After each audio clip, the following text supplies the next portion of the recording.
안녕하십니까. 리더십 강자의 전찬입니다. 이순신을 알면 일본을 이긴다. 지난해 이런 제목의 책이 출간됐는데요.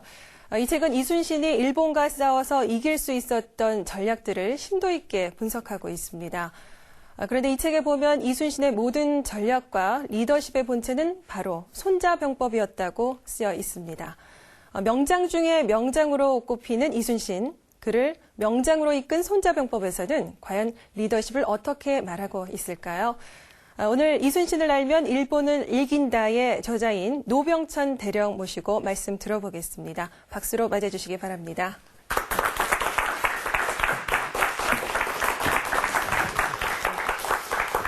이순신의 리더십의 본체는 바로 손자병법이다 이렇게 얘기하셨는데요. 네. 그 이유를 간략하게 설명해 주시죠. 네.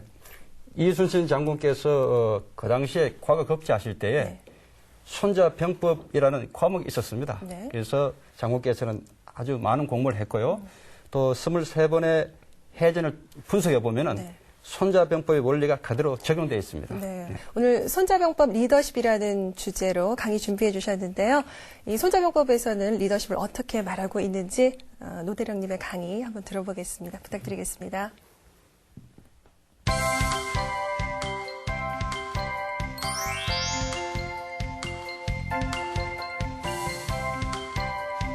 예, 여러분 손자병법 하니까 우선 어려운 생각이 들죠?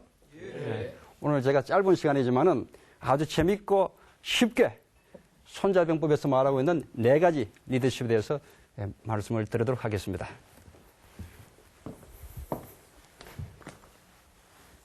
손자 하면은 잘 보십시오. 어떻게 생각하는가?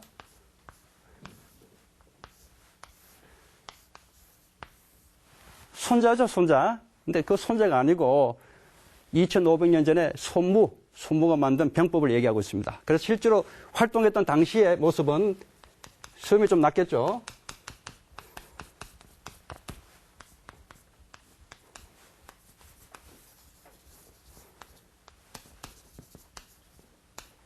남경박물관 가면 대체로 이런 모습이 손자입니다. 자, 손자병법에서 말하고 있는 4가지 리더십. 첫 번째, 하나가 되게 하라. 여러분, 머리의 기능이 뭡니까? 머리. 생각하는 거죠. 생각을 하나로 만드는 겁니다. 사실 리더십의 모든 그 여러 가지 이론들이 있지만은 하나를 꽂으라 하면 저는 하나가 되게 하는 것이라고 말하고 있거든요. 자, 첫 번째, 하나가 되게 하라. 하나가 되게 하라. 시계 1편에 보면은 도자, 영민, 여상, 동의야. 가해지사, 가해지생, 입을 외라. 이런 말이 있습니다. 자, 도라는 것은 같은 뜻을 가지게 한다. 이렇게 시작하고 있거든요. 그런데 이 도를 우리가 생각하면 굉장히 어렵게 생각하기 쉽죠. 그러나 그대로 보면은 도가 뭡니까? 도는 길이죠, 길. 길의 기능이 뭡니까? 그것은 통하는 겁니다. 그렇죠? 사통팔달. 좌우 상하 통하는 것이 길의 기능입니다. 만약 길이 중간에 막혀버리면 길의 기능이 없어져 버리죠. 이게 굉장히 중요한 겁니다. 그래서 하나가 되기 위한 첫 번째가 뭔가 하면은 의사소통 체계를 아주 원활하게 만드는 겁니다. 그래서 대화가 통하게 만드는 거죠. 사람도 보십시오. 사람 몸에 병이 생기는 것은 통하지 않기 때문에 생기는 겁니다. 여러분, 뇌 속에 들어가는 조그만 혈관이 하나 막히면 어떻게 됩니까? 뇌졸중이 생기죠. 아주 작은 것 하나 막혀도 사람에게 치명적입니다. 만약에 심장을 통과하는 2개의 관성 동맥이 있는데 그것이 막혀버리면 어떻게 됩니까? 그것도 마찬가지 돌연사를 일으킵니다. 심근경색으로 들어보셨죠? 그래서 사람 몸에도 이 통하지 않으면 죽게 되듯이 우리 사회, 부대에서도 마찬가지 상하가 또 좌우가 통하지 않으면 이건 큰일 납니다. 이순신 장군께서 이 대화의 길을 열기 위해서 어떤 일을 하셨는가 하면은 운주당이라는 것을 만들었어요. 그분이 다니시는 곳곳마다 운주당을 만들었는데 거기 보면 부하들이 여러분 보십시오. 수많은 그 당시에 조선의 많은 그 수병들이 와 있었는데 학력도 뭐 가지각색이겠죠. 또 지위 뭐 다 다릅니다. 보면 생김새도 다 달라요.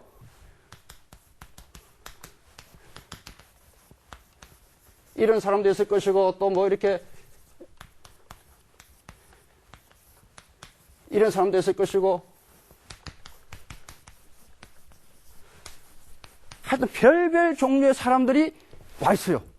그런데 운주당 속에 넣어서 장군께서는 어떤 얘기를 하더라도 다 그냥 받아들였습니다. 심지어 엉뚱한 얘기, 말도 안 되는 얘기 해도, 그거 참 일리가 있다. 자네 말에 아주 뭔가 참 내가 배우는 게 있네. 칭찬해주고. 그러다 보니까 밑에 있는 사람들은 신이 나서 갖고 있는 모든 생각들 다 이렇게 얘기하게 됩니다. 그래서 어떤 큰 작전이 있을 때 이 운주당이 모여서 장수들과 이런 사람들이 좋은 전략을 짤 수 있었던 겁니다. 이 첫 번째입니다.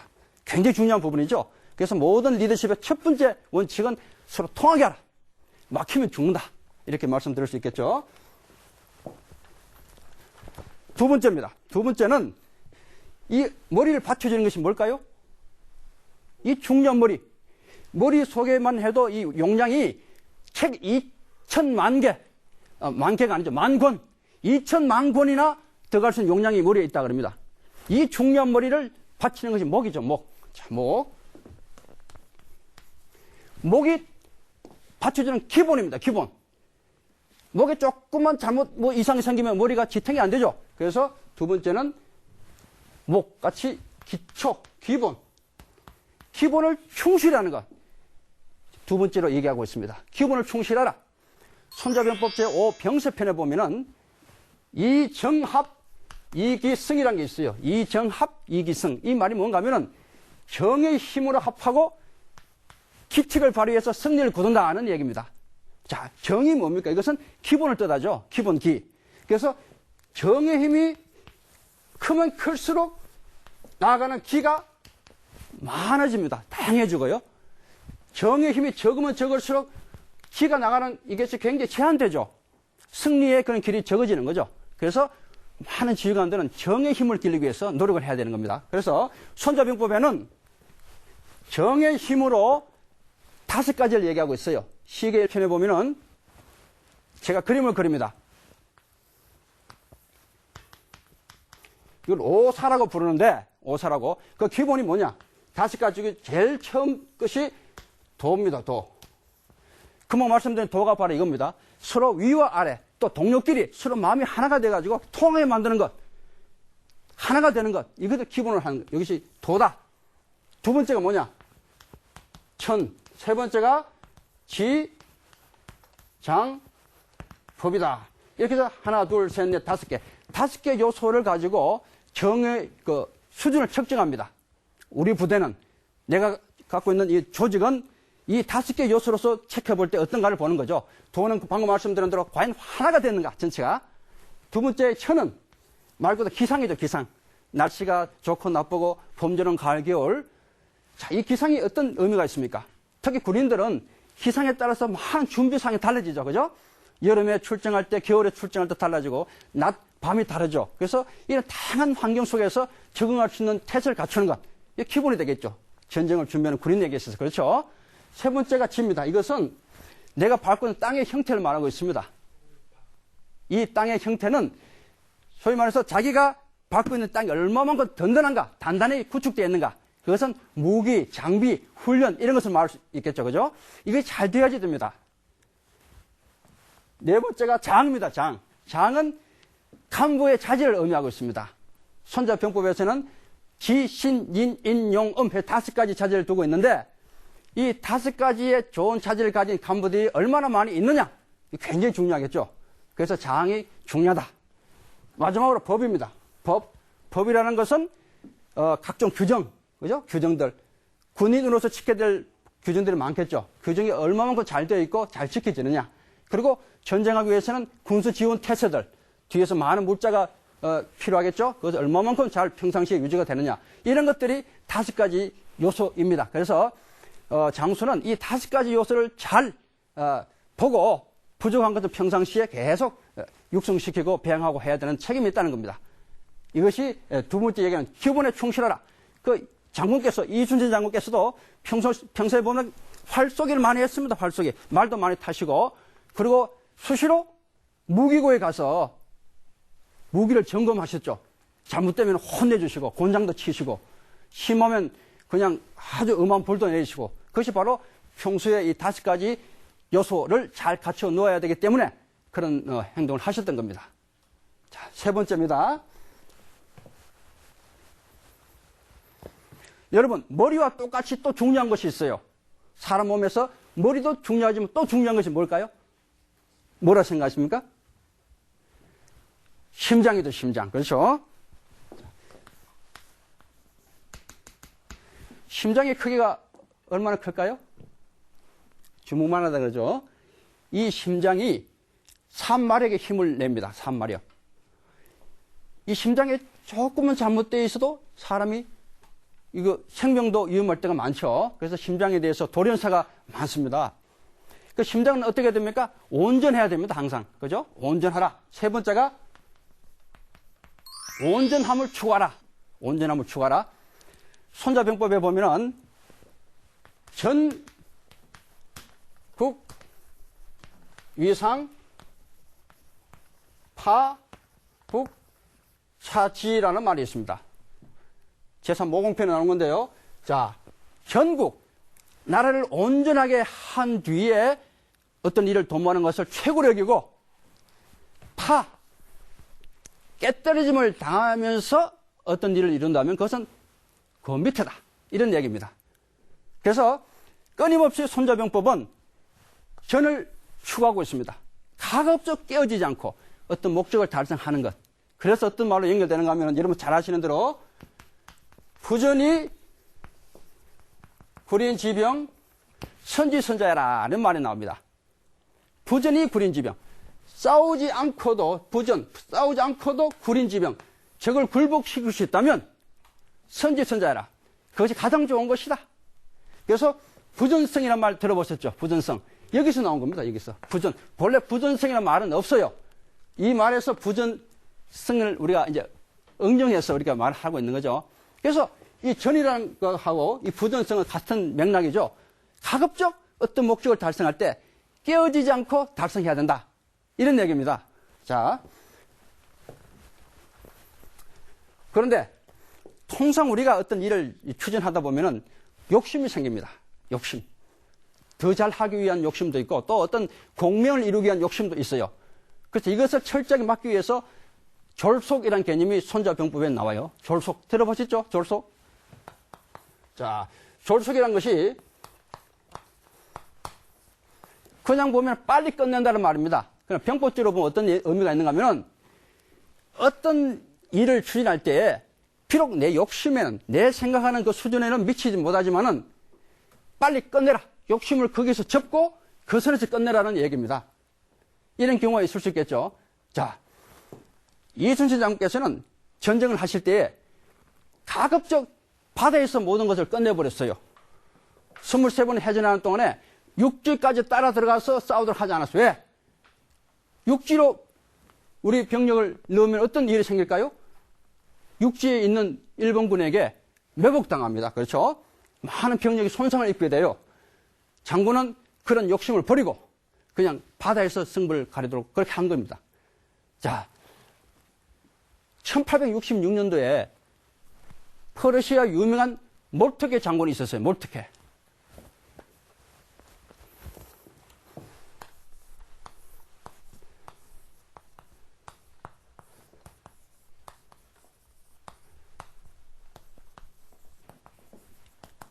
비스마르크 아시죠? 철의 재상.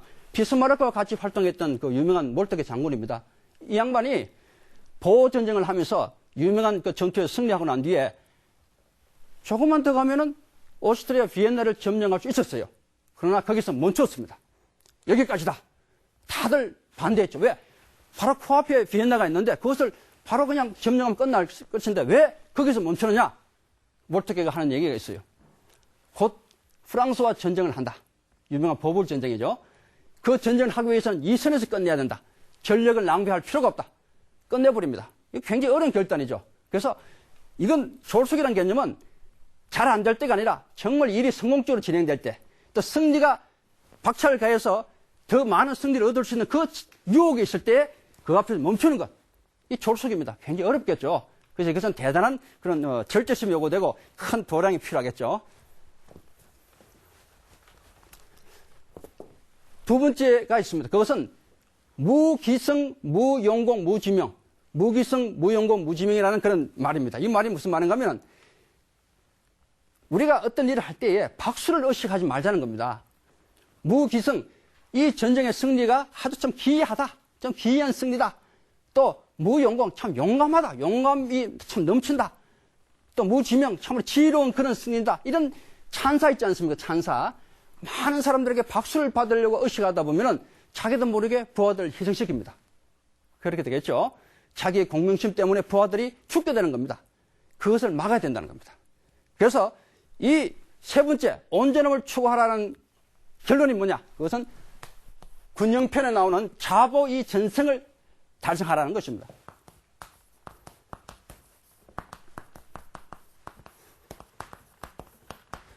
이 굉장히 중요한 부분입니다. 우리가 어떤 일을 할 때, 사회생활을 하거나 군생활을 할 때 항상 자보. 우선은 내가 다치면 안 됩니다. 그렇죠? 내가 보존을 받아야 된다는 겁니다. 내가 온전한 상태를 유지해야 된다는 거죠. 그리고 어떤 일을 성공적으로 했을 때 그게 비로소 완전한 승리라는 뜻입니다. 내가 깨어지고 내가 아주 피를 입어가면서 피를 흘려가면서 얻는 승리는 아주 차원이 낮은 승리다.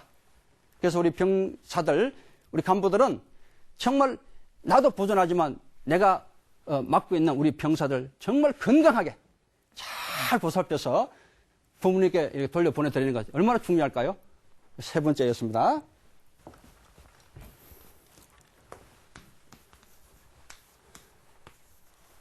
자, 이 중요한 머리 또 심장, 이 몸을 움직이는 내가 가고 싶은 데로 가야 되는데 어떤 기능이 그것을 합니까?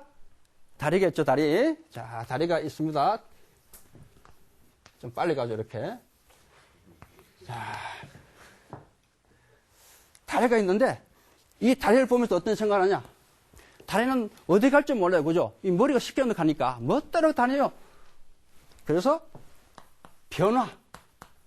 변화에 적응하라. 이렇게 결론을, 네 번째 결론을 맺습니다. 변화에 적응하라. 그래서 병법에 보면은 전승불복이라는 말이 있어요. 전쟁에서 승리한 방법은 두 번 사용하지 않는다. 제가 이 물을 좋아합니다. 물을 좋아하는데 의항에 담긴 물도 좋지만은 실제로 야전에서 흐르는 그 세찬 물이 있지 않습니까? 그걸 굉장히 좋아해요. 그래서 여러분 잘 아시는 대로 그 몽골에 가면 오르콘 강이 있어요.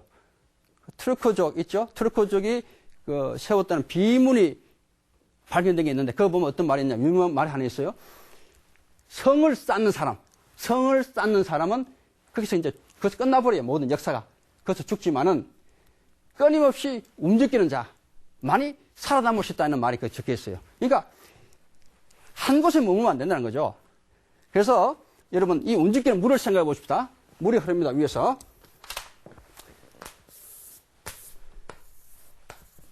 바위를 만납니다. 바위. 어떡합니까? 바위 만났다고 가만히 있을 수 없죠. 옆으로 싹 피어갑니다. 이 단단한 바위를 내가 깨려고 하면 어떻게 해요? 내가 깨어지는 거예요. 그죠? 굳이 내가 깰 필요 없어요. 내 뒤에 오는 사람이 또 부드럽게 한번 치고 지나가면 되는 거예요. 그죠? 또 그 사람이 아니라 그 밑에 사람 또 한번 부드럽게 치고 지나가면 끝나는 거예요.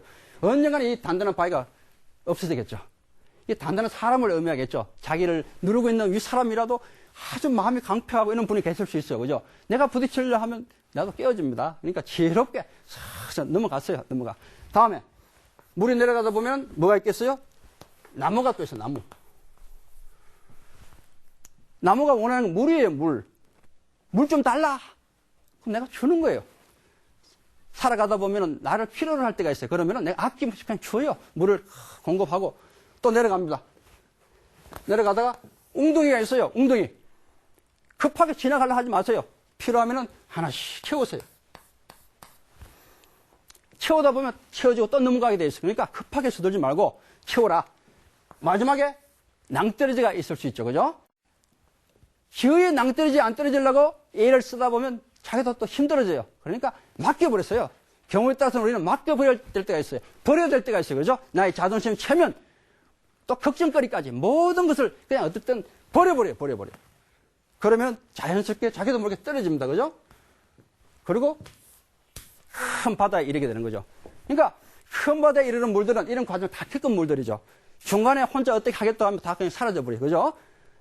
이것을 보고 손자병법에서는 병형 상수라 이렇게 부릅니다. 병형 상수라. 군대의 형태는 물을 담는다. 가장 자연스럽게 세상을 이기는 방법이고 또 군대를 운영하는 방법이 바로 이런 방법입니다. 여러분, 변화에 대해서 우리가 한 번 더 생각할 것이 있는데 그것은 고정관념에 대한 문제입니다. 고정관념을 깨뜨리지 않으면 이 변화를 우리가 적응시킬 수가 없어요. 뭐냐? 여러분, 무지개 색깔 몇 개예요? 무지개 몇 개? 7개. 정답. 그런데 사실 틀렸어요. 무지개는 빛의 굴절에서 42도부터 40도까지 꺾여 들어오는데 45도가 빨간색, 주노초, 파남, 보라색까지 오죠? 그런데 실제로 이 42도에서 40도 사이에 이 각도가 생각해 보세요. 7개밖에 없겠어요? 무수히 많은 거예요, 무수히. 그죠? 우리가 그냥 정리하기를 7개다. 얼마나 많겠어요, 그죠? 그리고 어떤 아프리카에 가면은 어떤 말을 하는가 하면은 무지개 색깔 몇 개냐? 2개래, 2개. 어떤 색깔이냐? 따뜻한 색, 차가운 색. 아프리카 사람들은 거의 무지개 한 벌써 따뜻한 색, 차가운 색. 그거 끝이에요. 벌써 다르죠? 고정관념이 깨지는 겁니다. 무지개가 어떻게 생겼어요?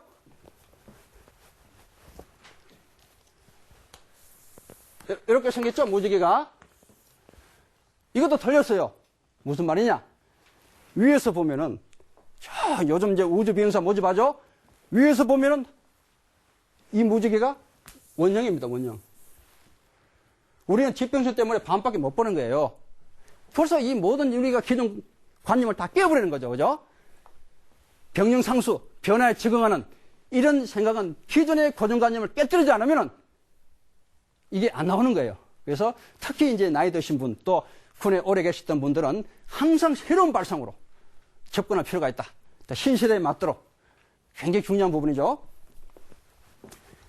자, 이 4가지가 완성되면은 손자병법 9지편에 보면은 아주 재밌는 어떤 표현이 하나 나와요. 이 4가지가 완성된 부대는 어떤 부대냐? 잘 보세요.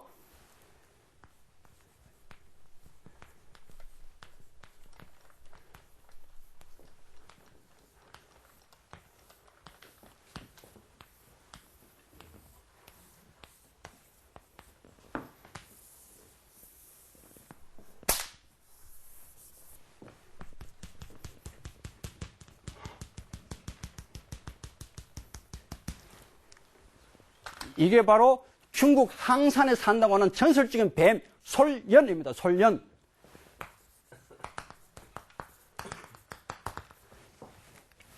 이 앞에 이 독리입니다. 독리. 독리가 있고 꼬리에 독침이 있어요. 저기 머리를 탁 봤습니다. 그러면 꼬리가 휙 달려들어서 상대방을 탁 찌릅니다. 저기 꼬리를 탁 밟으면은 머리가 휙 달려들어서 물어버립니다. 허리를 밟으면 어떻게 할까요? 그렇죠, 그렇죠. 예. 머리, 꼬리가 한꺼번에 달려들어서 상대방을 죽여버립니다. 항산에 사는 전설적인 뱀 솔연입니다. 그래서 이것은 뭐냐면은 어떤 위기에 처했을 때 누가 시키지 않던 자발적으로 하나가 되어가지고 그 위기를 벗어난다는 거죠. 자, 군에서 보면은 머리가 장교 되겠죠. 밑에는 우리 병사들, 허리는 부사관 되겠죠. 각자가 자기 위치에서 일을 하다가 어떤 임무가 떨어졌다. 어떤 위기가 있다. 그러면 시키지 않아도 평상시에 맺었던 그 하나되는 마음, 이런 태세를 갖고 있는 그 상태에서 바로 임무도 완성되고 또 위기도 극복할 수 있는 그런 가장 바람직한 그런 부대가 된다는 겁니다. 자, 이제 4가지 결론을 맺습니다. 이제 여러분들은 아래사람을 볼 때, 머리를 볼 때마다 무엇을 생각해야 된다고요? 머리를 보면서, 저 머리 속에 있는 생각이 나와 같을까? 그죠? 나와 같을까? 내가 생각하는 거와 똑같을까를 늘 체크해 봐야 돼요. 목을 보면서, 나는 정말 기본이 잘 돼 있는 사람인가? 그죠? 기본이 잘 돼 있는 사람인가? 심장을 보면서, 나는 정말 온전하게 모든 일을 추구하려고 그러는가? 내 욕심 때문에 또 이렇게 잘못된 부분이 없는가 체크하게 되겠죠.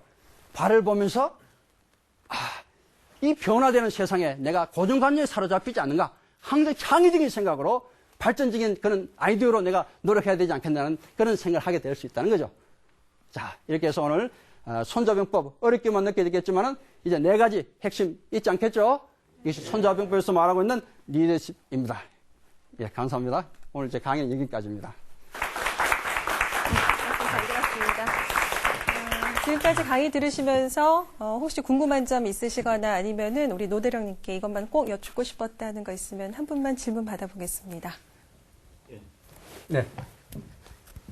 손자병법에 대해서 알기 쉽게 설명해 주셔가지고 잘 들었습니다. 근데 저희 이순신 장군의 전략 전술과 손자병법을 비교해서 간략하게 설명해 주실 수 있나요? 예, 아주 좋은 질문 하셨습니다. 이순신 장군의 그 해전을 보면은 많은 전략들이 나오는데요. 저는 2가지로 요약을 했습니다. 첫 번째는 불패의 전략입니다. 불패가 뭡니까? 치지 않는다는 거죠. 패배하지 않는다. 그러니까 우리가 통상 필승을 추구하죠. 필승을 추구하다 보면은 무리수가 있습니다. 그러다 보면은 많은 것이 깨어집니다. 철저하게 이순신은 제한된 자원 때문에 가급적 깨어지지 않고 승리를 달성하기 위한 그런 노력을 많이 했습니다. 그래서 불패의 전략이다. 저는 이렇게 첫 번째 전략을 도출했고요. 2번째는 재승의 전략이다. 이 말이 뭔가 하면은 싸우기 전에 이미 이길 수 있는 모든 태세를 준비한다는 겁니다. 여러 가지 훈련도 했겠고 또 자연 지형도 이용하면서 안개도 이용하고 조류도 이용하고 해서 이길 수 있는 태세를 완전히 갖추고 난 뒤에 그때 비로소 싸운다는 거죠. 그래서 항상 이겼습니다. 그래서 저는 장군의 전략을 불패와 재승의 전략이다. 이렇게 정리를 하고 있습니다. 되셨습니까? 예. 네, 좋은 말씀 감사드리고요. 이 손자병법 리더십이 이것을 통해서 우리 군의 리더십도 더욱 향상될 수 있도록 더 많은 곳에서 열정적인 강의 부탁드리겠습니다. 나와주셔서 감사합니다. 감사합니다. 네. 이 세계적인 리더십 전문가인 워렌 베니스는 이 리더십의 첫 번째 핵심 기술을 이렇게 말했습니다. 이 상대방이 어떤 사람이기를 원하는 것이 아니라 이 상대방을 있는 그대로 받아들이는 것이다. 라고요. 이 오늘 강의 내용과도 일맥상통하는 부분이 있는 것 같습니다. 리더 자신만의 기준으로 상대방을 재단하거나 강제하지 말고 이 상대방을 온전히 이해한 다음에 스스로 발전할 수 있도록 돕는다는 것. 이것이 바로 리더의 가장 큰 역할이 아닐까 생각이 됩니다. 리더십 강좌 여기까지입니다. 다음 이 시간에 다시 인사드리겠습니다. 안녕히 계십시오.